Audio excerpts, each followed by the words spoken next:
اخبار مهمترین روز را از استودیو رادیو آزادی از شهر پراگ من شالوی گلخوجه تقدیم میکنم. سلام. سرخط موضوعهای مهم.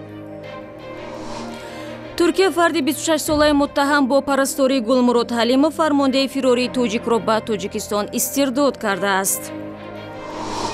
یک هیئت ویژه دانشمندان توجیک طرح نوی املای زبان توجیکی را تهیه نمودند. در طرحی که ما امروزها پیشنهاد کرده استودیو به طرز خیلی مشخص علاقه چیز نوشته شده است که در کدام مورد او گذاشته می شود، در کدام مورد او دراز گذاشته می شود. یعنی خیلی خوب در این طرح علاقه پیشنهاد می گردد. و در تاجیکستان نرخ استفاده برق بالا برده شد. با عقیده کارشناسان نرخ‌های نفت قبل از همه به کیسه کشاورزان ضربه خواهد زد. ترکیه فردی 26 ساله متهم با پرستاری گلمرود حلیمов فرمانده فراری توجیک را به تاجیکستان استرداد نموده است. مقامات انتظامی میگویند محمد محمدیف سال 2015 در معالجه گلمرود حلیمov در سوریه کمک کرده است. این جوان را چند ماه پیش در نزدیکی شهر منبیج سوریه سربازان ترک دستگیر کردند. در صحبت با رادیو آزادی پدر محمدیف تصدیق نمود که مقامات او را از بازداشت فرزندش آگاه ساخته است. آدم اومد گفت پسر شما را ما آوردیم، ما خستیم رفتیم مردم خیلی پسری من کنیم پسرت همیشه داریم نموندن ما را دیدن اما بایم این همه هر روز مثال بایم میبرم خوراکه من نمیدونم پسری من نیسته. حالا محمدیف در بازداشتگاه موقتی قرار دارد و با او از 8 تا 12 سال زندان تهدید میکند. طبق اطلاع رسمی بیشتر از 1000 شهروند تاجیکستان در سوریه و عراق به صف گروه دهشت افکن دولت اسلامی پیوستند. دوستان ولایت ختلون در رابطه با ترکیش در کنار لیسه تکنیکی شهر قرغان تپه بر اساس ماده تروریسم پرونده باز نمود. در پی این ترکیش شب 12 مارس حسنبای رحمانوی 67 ساله جان باخت. مفتشان دادستانی کل تاجیکستان و نمایندگان دیگر ساختارهای انتظامی گفتند کمیسیون مخصوص هنوز تحقیق را به پایان نبرده است و تفصیلات حادثه برایشان پورا مشخص نشده است. این منبع که نخواست نامش برده شود در صحبت با رادیو آزادی تنها اشاره کرد که فرضیه محکم آنها این است که مواد منفجره به قربانی این ترکیش تعلق نداشت. در برنامه روز چهارشنبه گزارشی داریم درباره تلویزیون نوی خصوصی در ولایت سوخت. در ولایت سوخت شبکه تلویزیونی 7 ستاره به پخش برنامه‌هایش شروع نمود. ما کوشش میکنیم همه روزه تنها خبرهای تازه‌ترین خبرهای نوترین را پیشکش تماشابینان کنیم. کوشش میکنیم برنامه‌های اطلاعاتی رو با 2 زبان پیشکش کنیم. پیش از همه با زبان تاجیکی، بعداً با زبان روسی. برنامه را ادامه میدیم. روز دوشنبه بر اثر ترکیش در مرکز کابل اتوبوس یکی از بزرگترین شرکت‌های مخابرات موبیلی از بین برده شد. وزارت کارهای داخلی افغانستان اظهار نمود که در این حادثه 1 نفر هلاک شده، 8 کسی دیگر جراحت برداشتند. ابتدا گفته میشد که ترکیش را بمبگذاری مرگ طلب عملی کرده است، ولی به قول مقامات افغان ظاهراً مواد ترکنده در کنار راه پنهان بوده است. نزدیکان قربانی‌ها میگویند ترکیش زمانی بازگشت از کار به عمل آمده است. این میگه بیادر ما دمی انتحاری چیز شد گفته از کدام سو میامد این میگه اکدام کدام فجار شد ما را از خانه تربیست تا خودش یک کمک اوگار شد و بردن شفاخانه. یک صدای بسیار قوی شنیده شد و ما واقعا خیلی خسته شدیم از حالت. دیگه از مقامات خود خواهش میکنیم که بالیاز خدا اگر میتونین تامین مردم امنیتش گرفته امنیت مردم تامین امنیت بکنین. این وضعیت همیشه جانای مردم کشته میشه، مردم در بدر است. دیگه می وضعیت بالیاز خدا باز کنه. ساکنان افغانستان و به ویژه کابل از نارامی‌های اخیر خیلی آزرده هستند. دیروز چند ساعت پیش از این ترکیش گروهی از جوانان فعال یک مراسم رمزی جنازه حکومت وحدت ملی را دایر نمودند. زیرا به قول آنها حکومت در تامین نظم و ثبات ناکام است. روز دوشنبه ده جوان افغان در شهر کابل مراسم رمزی جنازه حکومت وحدت ملی افغانستان را برگزار کردند. به گفته آنها حکومت در مقابل خشونت سراسری در افغانستان هیچ قدرت ندارد. اعتراضگران استعفای رهبران نهادهای امنیتی افغانستان را طلب کردند، زیرا به عقیده آنها دولت از حمله‌های طالبان و گروه دهشت افکن به نام دولت اسلامی جلوگیری نمی کند. در پایان گردهمایی جوانان تابوت رمزی را آتش زدند. روز 9 مارس سلاح‌بدستان به شفاخانه نظامی کابل حمله کرده 49 نفر را کشتند. گروهی به نام دولت اسلامی مسئولیت این حمله را بر دوش گرفت. روز دوشنبه در جلسه حکومت افغانستان رئیس اجرایی آن عبدالله عبدو تاکید کرد مسئولیت اصلی حمله ها در سراسر افغانستان بر دوش طالبان است، زیرا محض همین گروه فضا برای راه اندازی چنین حمله ها را فراهم کرده است. برمیگردیم به تاجیکستان. یک هیئت خاص دانشمندان توجیکی چند پیش در زیر پرچم کمیته زبان و اصطلاحات توجیکستان جمع شده بود، طرح نوی قاعده املای زبان را تهیه کرده است. قرار است این لایحه به همین زودی ها برای بررسی جامعه پیشنهاد شود. این هم در حالی است که املای نوی زبان همگی 6 سال پیش قبول شده بود. میرزا نبی خالقزاد در صحبت با سعادت شاه مطروبیان، معاون اول رئیس کمیته زبان و اصطلاحات، درباره ضرورت املای نو و محتوای دیگرگونی ها تبادل نظر کرد. سوال نخستین ما این است که شما قبلا گفته بودید که تا 50% امکان داره، حتی بیشتر از آن، طرح املای زبان تاجیکی تغییر خورد. این چیزها مثلا تغییر میخورن؟ نکته‌های اساسیش چی هستن؟ واقعا یعنی وقتی که در نوشت مشکل به وجود بیاید، البته این پیش از همه نگرانی به قاعده‌های املا است.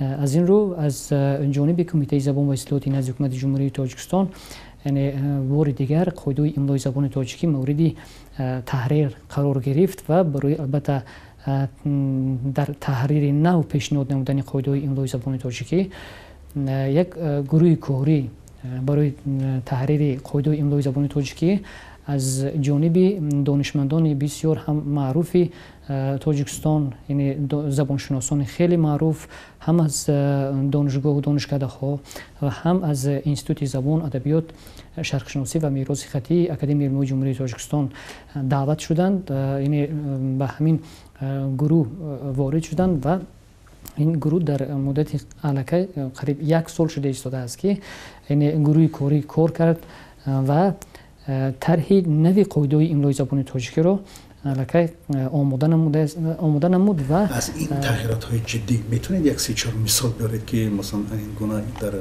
نوشتی کلمه ها و عباره ها چگونه صورت میگیرد و کدام حرف ها برداشته میشوند و همین چیزها؟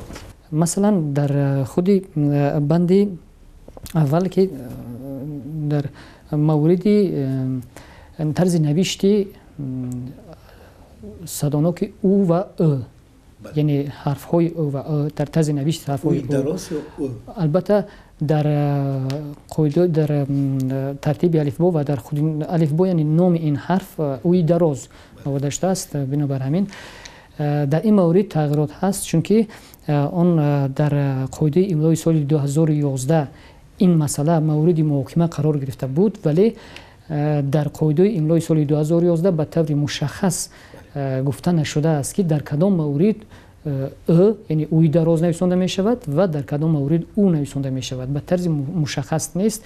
این بود که بعدتر یعنی در سالهای بعدی نه یک دشواری رو به مردم پیش آورد. خب درست است، یعنی قاعده املا باید برای تمام جامعه تاجیکستان یگانه و به یک شکل باید نوشته و رعایت شود و در وقت نوشته متن چیزها باید پیشنهاد شود. اما یک مسئله دیگر، طی خیلی چند سال است که در سایت پرزیدنت تاجیکستان وقتی سخن درباره پرزیدنت تاجیکستان می رود، در اونجا به شکل مثلا پرزیدنت ملاقات کردند، پرزیدنت سفر کردند و فلان ناحیه، این چیزا یعنی به شکل جمع نوشته می شود. اما این در املای زبان تاجیکی وارد کرده می شود همچون شکل درست، یا که این به کدام شکل در املای زبان تاجیکی داخل می شود؟ در جمله هایی که نیز در شکل جمع استفاده می‌کنه، مبتداش در شکل تنها است و خبرش در شکل جمع است، این یعنی فقط در مورد احترام است. از این رو یعنی یک چیزی است که البته این آیسته به زبانمون وارد شده است. شکل کامل ویدیویی و متنی این صحبت در سامانه www.azadi.tj و همچنین آزادی ویدیو یوتیوب در نزدیکترین فرصت نشر می شود.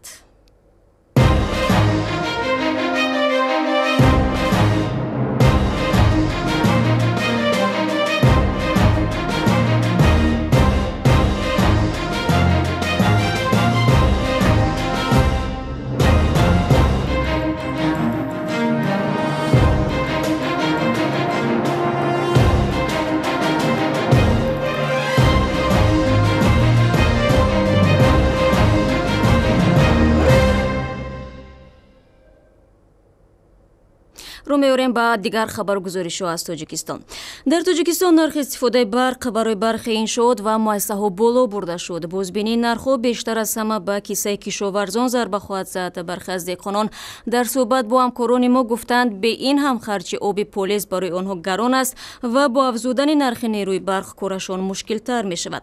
بالوروی نرخ نیروی برق در تاجیکستان با توسعه مؤسسه‌های بین‌المللی مالی صورت می‌گیرد که برای اصلاحات اقتصادی به تاجیکستان کمک می‌کنند. عبدالله اشورов تفصیلات بیشتر دارد. در تاجیکستان نرخ نیروی برق برای برخی از مشتریان بالا برده شد. در این رابطه قرار حکومت تاجیکستان با امضای امامعلی رحمان صادر شده است. طبق این قرار که روز 13 مارس دسترسی آزاد شد، نرخ نیروی برق برای استفاده برندگان ساحه بودجوی، ساحه کمونالی و انشاءات ورزشی از 14,120 درم قبلی تا به 14,165 درم بالا برده شد. همین طریق قیمت نیروی برق برای نقلیات برقی نیز از 955 درم قبلی تا به 14,165 درم بالا رفت. بیش از همه گرانشوی نرخ نیروی برق را این بار شاید دهقانان احساس کنند، چون که قیمت نیروی برق برای پایگاه‌های آبکشانی طبق این قرار حکومت از 2 درم و 155 درم قبلی تا 5.1 درم بالا برده شد. ضمناً این قیمت تنها به فصل‌های گرم سال تعلق دارد، یعنی پایگاه‌های آبکشانی تنها از 1 اپریل تا 30 سپتامبر برای 1 کیلووات ساعت نیروی برق 5.1 درم و در ماه‌های باقی مانده به مثل اهالی 14.65 درم پرداخت خواهند کرد. اما بالاروی قیمت نیروی برق به شرکت تولید آلومینیوم تالکو دخل نکرده است. نرخ نیروی برق برای این شرکت همانا به تغییر باقی مانده است. تالکو مثل پیشین 1 کیلووات ساعت نیروی برق را از 1 می تا 30 سپتامبر با قیمت 720 درم و در ماه‌های باقی مانده سال با نرخ 1180 درم دسترس می‌کند. ضمناً بالا بردن نرخ نیروی برق برای پایگاه‌های آبکشانی و اساسیاسی‌های استفاده برندگان آب خواجگی‌های دهقانی جمهوری تاجیکستان در حال است که به گفته خود شرکت برق تاجیک محض همین قشر مشتریانی از همه بیشتر از حق پرداخت نیروی برق قرضدار هستند. هرچند این قرار در سنه 24 فوریه به امضا رسیده است، اما سنه اجرایش آن از 1 ینوری سال روان درج شده است. یعنی شرکت برق تاجیک حق دارد از مشتریانش از ماه ینور سر کرده این نرخ را طلب کند. بالاروی نرخ نیروی برق در تاجیکستان با توسعه مؤسسه‌های بین‌المللی مالی به مثل بانک آسیایی رشد، بانک جهانی و دیگر مؤسسه‌های مالی صورت می‌گیرد که برای اصلاحات اقتصادی به تاجیکستان کمک می‌کنند.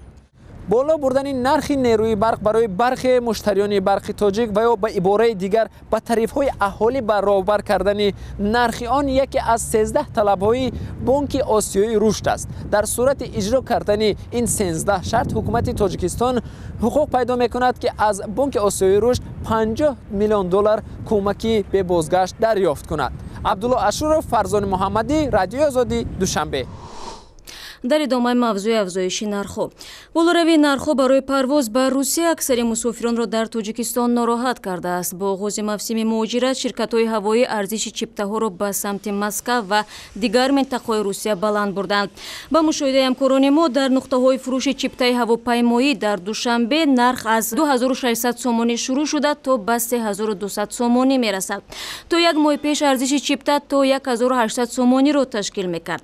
معمولاً در نقطه‌های فروش چیپته‌ها افزایش نرخ را در فصل بهار امر طبیعی می‌دانند، زیرا طلبات برای سفر به روسیه زیاد می‌شود. مهاجران در نوبت خود شکایت می‌کنند که شرکت‌های هوایی چنین وضعیت را به فایدهشان استفاده می‌برند. و یک خبر جالب، حفریت‌شناسان مصر و آلمان روز دوشنبه انتقال مجسمه 8 متری دوران فرعون‌ها را شروع کردند. این مجسمه ظاهراً هیکل فرعون رمزیس دوم است که به قول حفریت‌شناسان 3000 سال پیش حاکم مصر بوده است. وزارت یادگاری‌های تاریخی مصر میگوید مجسمه یکی از بزرگترین کشفیات در آرامگاه رمزیس دوم در شهر بوستانی هلیوپولیس است که در بخش شرقی قاهره معاصر جایگیر میباشد. این چند خبر و گزارش مهمی بود که میخواستیم با شما در میان بگذاریم. خبرها و ویدیوهای بیشتر را در وبسایت cwazadi.org در صفحه های ویژه ما در یوتیوب و شبکه‌های اجتماعی مثل ادناکلاسنیک، توییتر پیگیری کنید. تشکر برای همراهی و خدا نگهدار هر یک شما.